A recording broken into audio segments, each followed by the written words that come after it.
Nah, sekarang pemakaian dana ini Pak ya. Bapak tadi mengatakan peningkatan lembaga pendidikan Islam ya Pak ya.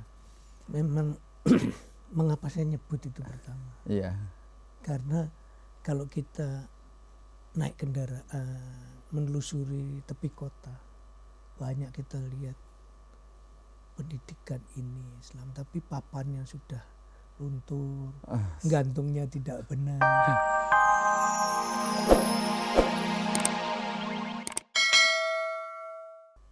Assalamualaikum warahmatullahi wabarakatuh.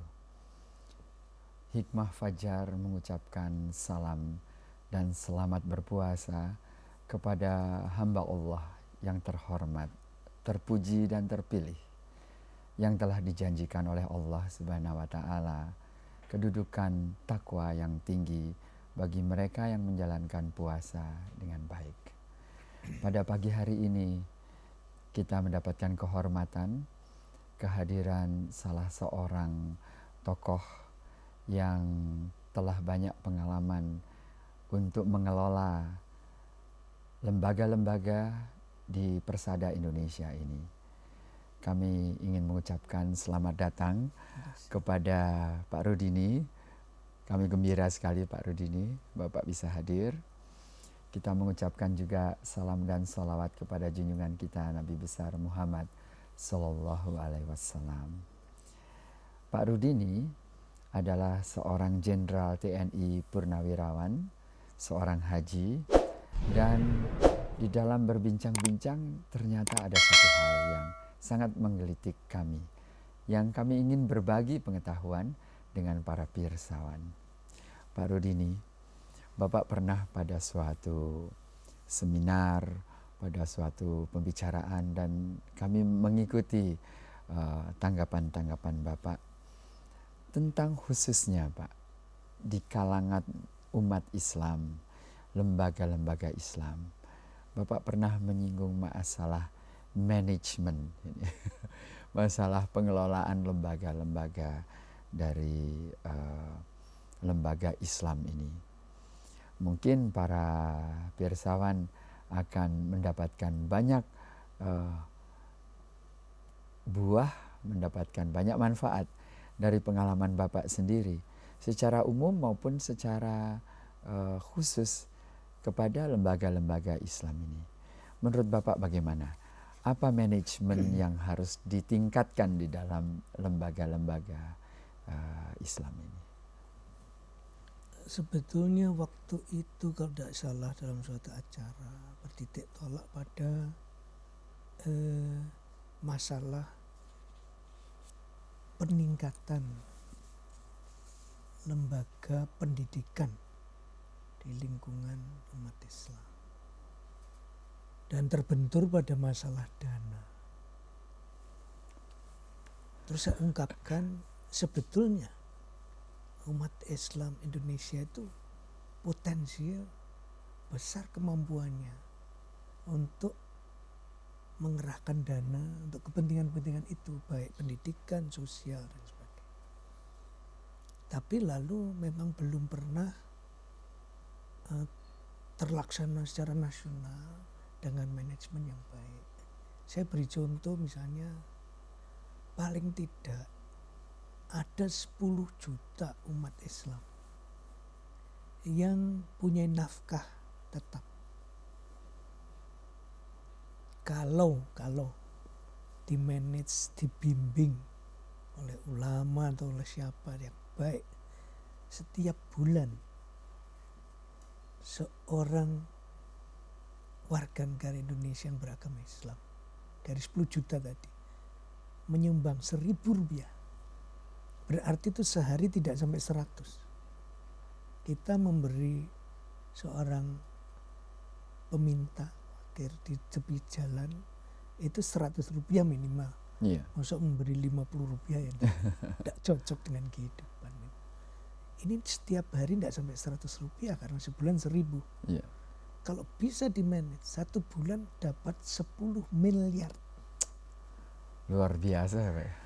Setahun sudah 120 miliar. Kalau di-manage melalui bank, melalui caranya pemungutan atau penerimaan sumbangan itu dengan manajemen yang atau administrasi yang sederhana tapi bisa dipertanggungjawabkan. Mungkin dengan menyobek karcis oleh ulama, oleh ustadz yang setor 1.000. Tiap bulan minta bantuan TVRI untuk mengumumkan masukan, mempertanggungjawabkan. Saya kira banyak yang bisa diperbuat. Itu hanya memperhitungkan 10 juta orang tiap bulan 1.000. Sekarang saya masa hanya nyumbang 1.000. Untuk golf saja mengeluarkan 20.000 sekali main. Jadi pasti lebih. Jadi kalau untuk golf 20 berapa Pak tadi? 1.000. 20.000. Kalau untuk yang seperti ini kan Minimum. ya Masa saya enggak bisa 10.000 tiap bulan. Iya. Jadi pasti lebih dari itu. Tapi ambilnya itu yang sederhana 1.000. Kalau ada Gebu Minang gerakan 1.000 Minang. Ini ya katakanlah gebu umat Islam. Gebu umat Islam ya Pak ya. Tapi manajemennya baik. Iya.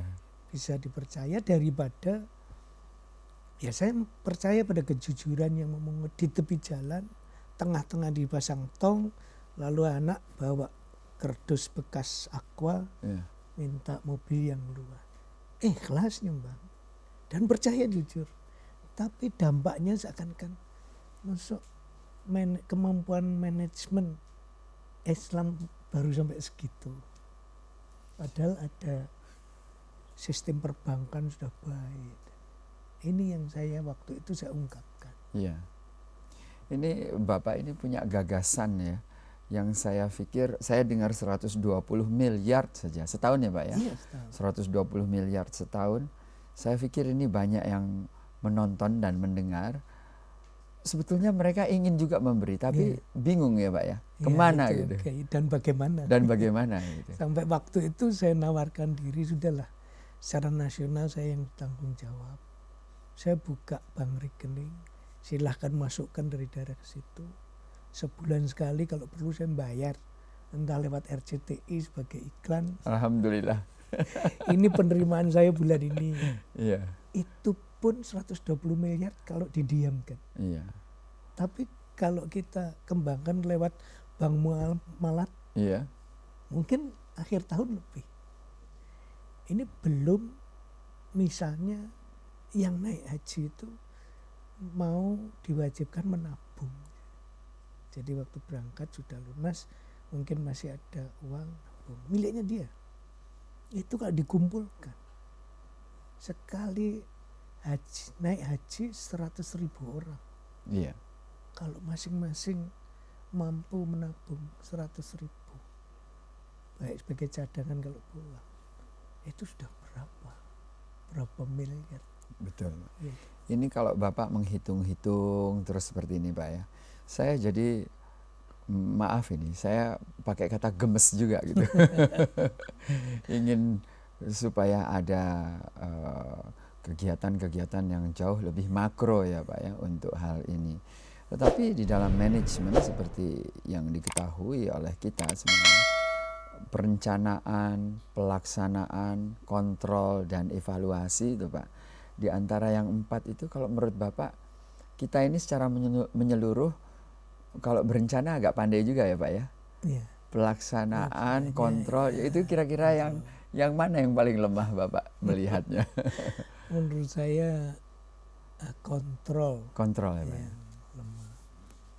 Jadi bulan puasa ini harusnya mungkin bisa dicoba, karena di sini kita diuji kejujuran, disiplin, rasa tanggung jawab terhadap sesama umat. Nah, kalau setiap hari itu sudah bisa diatur, dicoba sekali mungkin dalam bulan Ramadan. Seperti karcis kwitansi saja kecil, tulisannya Rp1.000 tiap orang nyetor ke ustadznya atau ke ulama terdekat atau siapa, dikasih bukti.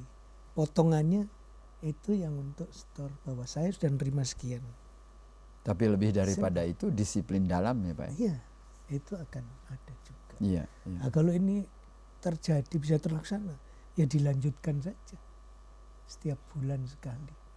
Tanggalnya terserah. Nah, yang mau lebih ya silakan. Kalau ada orang nyumbang 5.000 ya disobei 5. Iya. Nah, sekarang pemakaian dana ini Pak ya. Bapak tadi mengatakan peningkatan lembaga pendidikan Islam ya Pak ya. Memang mengapa saya nyebut itu pertama? Iya. Karena kalau kita naik kendaraan menelusuri tepi kota, banyak kita lihat pendidikan ini Islam, tapi papannya sudah luntur, gantungnya tidak benar, rumahnya berarti kesulitan dana. Nah itu yang perlu dibantu. Karena apa? Lembaga pendidikan itu juga jalur meningkatkan sumber daya manusia. Iya. Iya. Ini Pak, di dalam perusahaan juga Pak ya, kalau kita tadi bicara sentralnya terhadap manajemen itu, ada yang berpikir bahwa uang itu amat sangat penting, dan saya pikir itu penting untuk pengembangan sarana dan prasarana, sehingga papannya nggak miring-miring lagi ya Pak ya. Lalu tempatnya nggak masuk ke gang-gang begitu, tetapi berada di suatu tempat-tempat yang memang jangan sampai dikatakan bahwa kalau pendidikan Islam pasti di suatu tempat yang sekunder gitu, tidak yang primer gitu.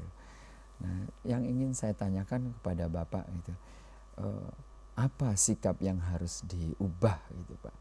Apakah itu kultural secara budaya, atau itu peninggalan-peninggalan zaman dulu, atau bagaimana kalau menurut pendapat Bapak?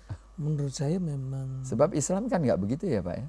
saya kira tidak. Dari apa yang saya dapat dengar itu selalu ditekankan masalah kebersihan, kesehatan, bahkan tindakan-tindakan dalam hidup sehari-hari dari Nabi besar kita itu sampai sisir rambut saja dijelaskan.